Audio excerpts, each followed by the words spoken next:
In shedding judgment, we gain acceptance, and with acceptance, respect follows naturally. Dear audience, one day a student come to a master and ask, "Master, I have been reflecting on the saying, everyone will respect you, just leave these 6 habits.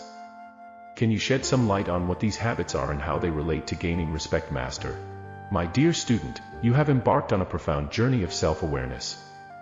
The 6 habits I speak of are deeply ingrained patterns that, when left unexamined, can hinder our growth and our ability to connect with others. Let us explore each of them one by one. Student: Yes, Master. I am eager to understand them better.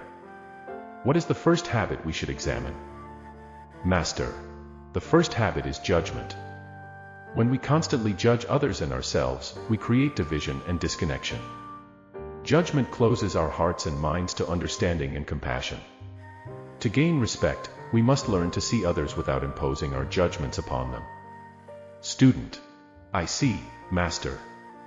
But is not judgment a natural human tendency? How can we overcome it, Zen Master? Indeed, it is natural, and we all experience it. The key lies in recognizing when judgment arises and allowing it to pass without clinging to it. By practicing mindfulness and compassion, we can become more accepting of ourselves and others, paving the way for respect to flourish. Student: That makes sense, Master. What is the second habit that we should be mindful of? Master: The second habit is expectations. When we attach ourselves to specific outcomes or expect others to conform to our desires, we set ourselves up for disappointment and frustration. True respect emerges when we allow people to be who they are without imposing our expectations upon them. Student: So, we should let go of all expectations, Zen Master. It's essential to distinguish between healthy aspirations and rigid expectations. Healthy aspirations give us direction and motivation, while rigid expectations blind us to the beauty of the present moment.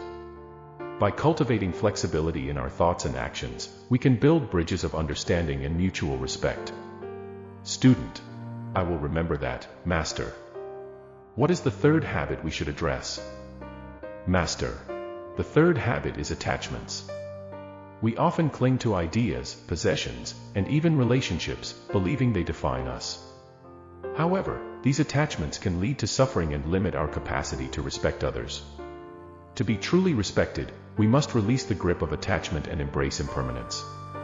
Student: Releasing attachments sounds challenging, Master.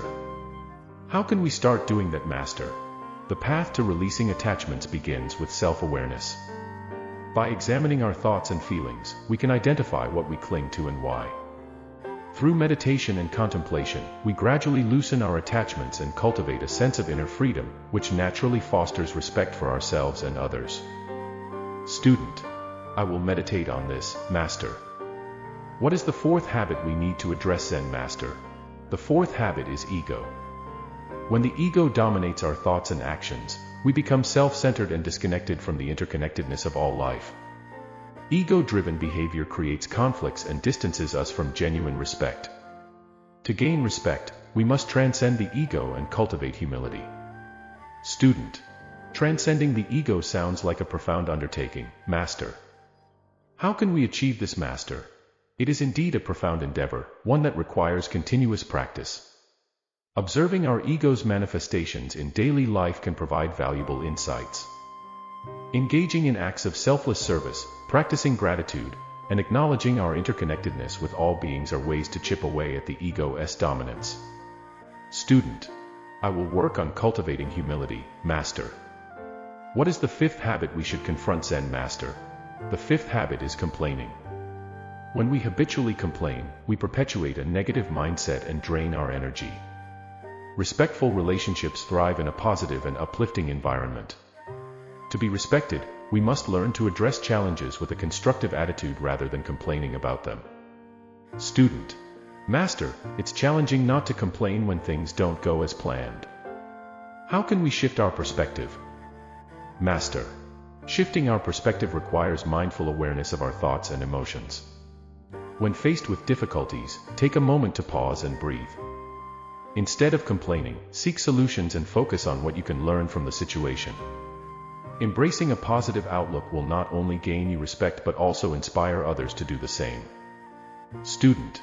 I will practice positivity, Master. What is the last habit we need to address, Master? The final habit is resistance to change. Life is constantly evolving, and resisting change only leads to suffering and stagnation. To be respected, we must embrace change as an opportunity for growth and adaptability. Student.